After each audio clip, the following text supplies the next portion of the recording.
Hello at the guys, temple. എല്ലാവർക്കും ജാനകീസ് travel വ്ലോഗിലേക്ക് സ്വാഗതം. ഒരുപാട് നാളായി നമ്മൾ വീഡിയോസൊക്കെ ഇട്ടിട്ട്.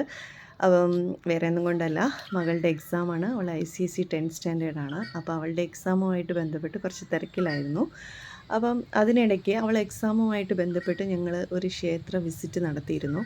അപ്പം ആ ക്ഷേത്രത്തിലെ വിശേഷങ്ങളും അവിടുത്തെ പ്രകൃതി രമണീയമായ ഒരു അമ്പല പരിസരവും അവിടുത്തെ ഒരു 150 വർഷത്തിന്മേൽ പഴക്കമുള്ള ഒരു വീടിനെ കുറിച്ചുമാണ് ഇന്ന് നമ്മുടെ വീഡിയോ കടന്നു പോകുന്നത്.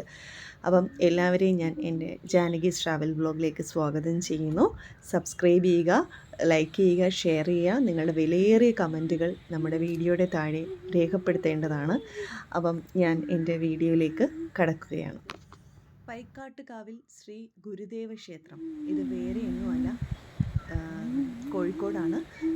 കോഴിക്കോട് എന്താണ് മുത്തേടത്ത് പാലം എന്ന് പറയുന്ന ഒരു സ്ഥലത്താണ് ഈ ഒരു അമ്പലവും പരിസര പ്രദേശവും സ്ഥിതി ചെയ്യുന്നത്.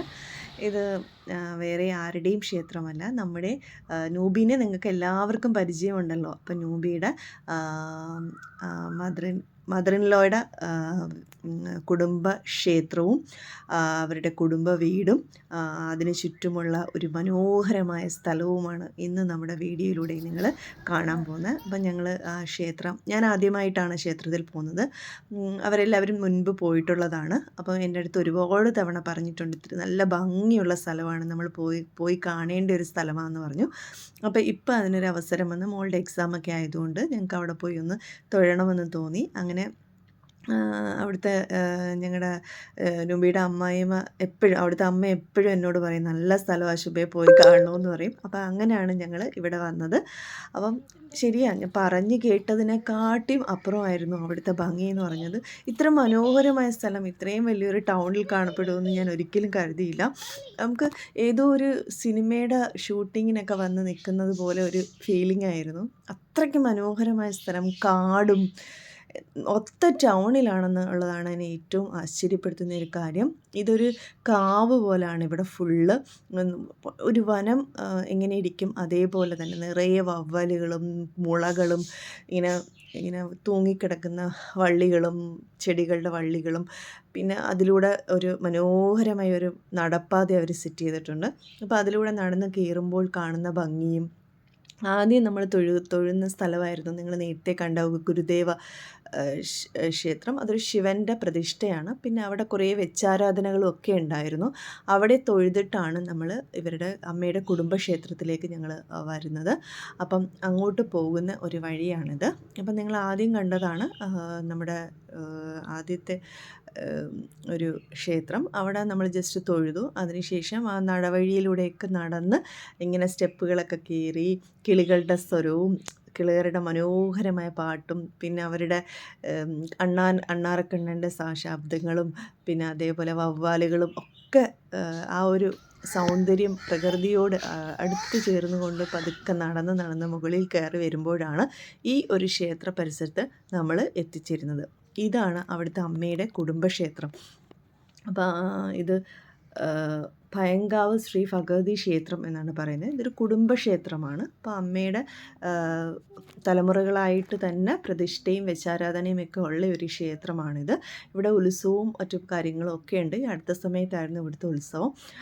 പക്ഷെ അവിടെ ചെന്ന് നിൽക്കുമ്പോൾ കിട്ടുന്ന ഒരു ഫീലുണ്ടല്ലോ, അത് നമുക്ക് പറഞ്ഞ് അറിയിക്കാൻ പറ്റത്തില്ല. അത്രയ്ക്ക് മനോഹരമാണ്. പിന്നെ എപ്പോഴും തെക്കൻ ക്ഷേത്രങ്ങളെക്കാട്ടിയും വേറെ ഒരു സ്റ്റൈലാണ് വടക്കൻ ക്ഷേത്രങ്ങൾ കൂടുതലും നമുക്ക് കാണാൻ കഴിയുന്നത്. ആ ഒരു വടക്കോട്ടുള്ള ക്ഷേത്രങ്ങളുടെ ഒരു സ്റ്റൈലാണ് ഈ ഒരു ക്ഷേത്രം. ഇവിടുത്തെ ചെടികളും കാടും ഒക്കെയാണ് ഭയങ്കര ഭംഗി. ഇതൊരു സർപ്പക്കാവാണ്.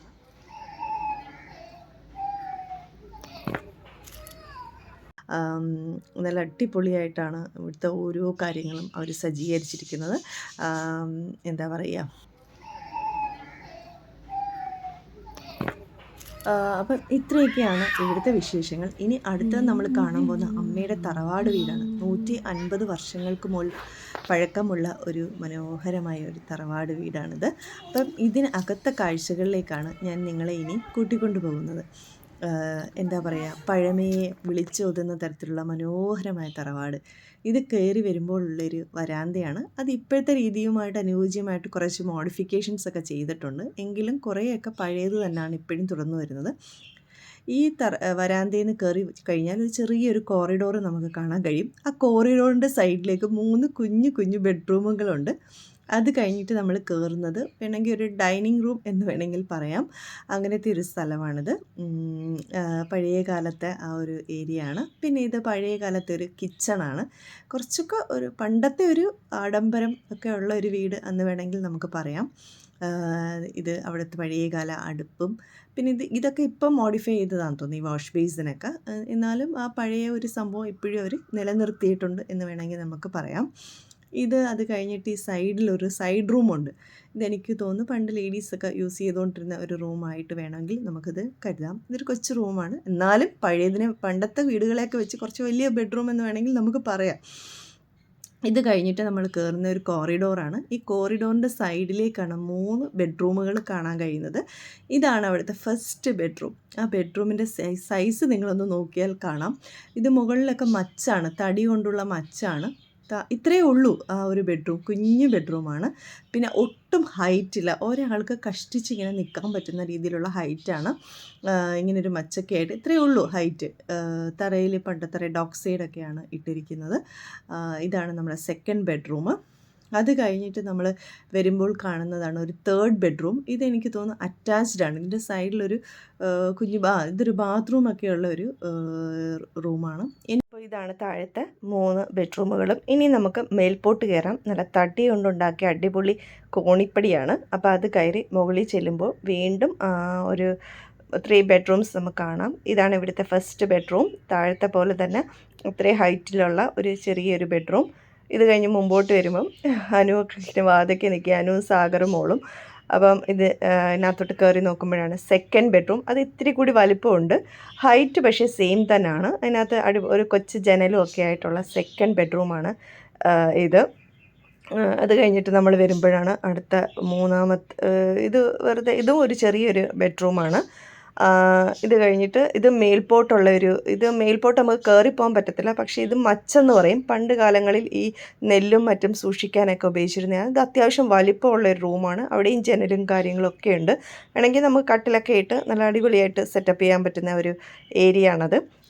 മച്ചാണത്. അത് കഴിഞ്ഞിട്ട് നമ്മൾ താഴോട്ട് വരുമ്പോഴാണ് 3ാമത്തെ ബെഡ്റൂം. അത് താഴെ തന്നെയാണ് 3ാമത്തെ. അതിനൊരു അറ്റാച്ച്ഡ് ബാത്റൂം ഉണ്ട്. ഇത് പണ്ട് കാലങ്ങളിലൊക്കെ ശരിക്കും പറഞ്ഞാൽ ഒരു റൂമിൻ്റെ അകത്തൂടെ മറ്റൊരു റൂമുള്ള ഒരു സിസ്റ്റം ഉണ്ട്. അതാണെന്ന് തോന്നുന്നു അവരിപ്പോൾ അത് ബാത്റൂമാക്കി മാറ്റിയതാണ്. പിന്നെ വീണ്ടും നമ്മൾ തിരിച്ച് താഴേക്ക് ഇറങ്ങി വന്നു. താഴേക്ക് ഇതേപോലെ കോണിപ്പടി ഇറങ്ങി താഴെ വന്ന് ഇത്രയൊക്കെയാണ് ഈ വീട്ടിലെ കാഴ്ചകൾ. ഇനി നമുക്ക് വീട്ടിൻ്റെ പുറത്തെ കാഴ്ചകൾ കാണാം. അതിമനോഹരമാണ് പുറത്തെ കാഴ്ചകൾ. ഒപ്പം ഒരു പഴയ കിണറുമാണ്. നിറയെ തെങ്ങുകളും മരങ്ങളും ഒക്കെ ആയിട്ടുള്ള അടിപൊളി സ്ഥലമാണ്. ഇവിടെയാണ് ഇനിയിപ്പോൾ നൂബിയൊക്കെ ഇവിടെ വീട് വെക്കാനുള്ള തയ്യാറെടുപ്പാണ്. നല്ല അടിപൊളി സ്ഥലമാണ്. അപ്പോൾ ഇതാണ് നമ്മളെ വീടിൻ്റെ ഒരു ഔട്ട്ലുക്ക്. ഇങ്ങനെ ഇരിക്കും ഈ വീട്. പണ്ട് നല്ല പ്രൗഡി ഉള്ള ഒരു വീടായിരുന്നു. ഇപ്പം എല്ലാവരും വേറെ വേറെ വീടുകളൊക്കെ വെച്ച് മാറി. ഇതാണ് അവിടുത്തെ ഒരു പഴയ കിണർ. 150 വർഷത്തിന് മുകളിൽ പഴക്കമുള്ള ഒരു കിണറാണ്. നിറയെ വെള്ളമൊക്കെ ഉണ്ട്. അത്യാവശ്യം വെള്ളമുണ്ട്. വലിപ്പമുള്ള നല്ലൊരു കിണറാണ്. പിന്നെ ഞങ്ങൾ കുറേ സമയം അവിടെയൊക്കെ ചുറ്റിപ്പറ്റി നിന്നു. പരിസരവും അവിടുത്തെ ഇലിമ്പുളിയൊക്കെ കഴിച്ച് കുറേ ശുദ്ധവായുവൊക്കെ ശ്വസിച്ച് നല്ല അടിപൊളി സെറ്റപ്പ് അല്ലായിരുന്നു അവിടെയൊക്കെ സ്പെൻഡ് ചെയ്ത്. അപ്പം എന്താ പറയുക, ഞങ്ങളെല്ലാവരും കൂടിയാണ് വന്നത്. നാണിയും ഞാനും അനുവും നൂബിയും സാഗറും ഒക്കെ കൂടിയാണ് ഒരുമിച്ചാണ് ഞങ്ങളിവിടെ വന്നത്. പക്ഷേ ഇവിടെ വന്നിട്ട് പോകാൻ തോന്നില്ല. അത്രയ്ക്ക് ഇഷ്ടപ്പെട്ട ഒരു സ്ഥലമായിരുന്നു. ഇനിയും വരണം എന്നുള്ളൊരു ചിന്തയിൽ ഞങ്ങൾ പോവുകയാണ്. അപ്പോൾ ഇതൊക്കെയാണ് ഇന്നത്തെ വീഡിയോയിലുള്ളത്. എല്ലാവർക്കും ഇഷ്ടപ്പെട്ടു എന്ന് കരുതുന്നു. ഇഷ്ടപ്പെട്ടെങ്കിൽ ലൈക്ക് ചെയ്യുക, ഷെയർ ചെയ്യുക, സബ്സ്ക്രൈബ് ചെയ്യുക. Thanks for watching. Thank you.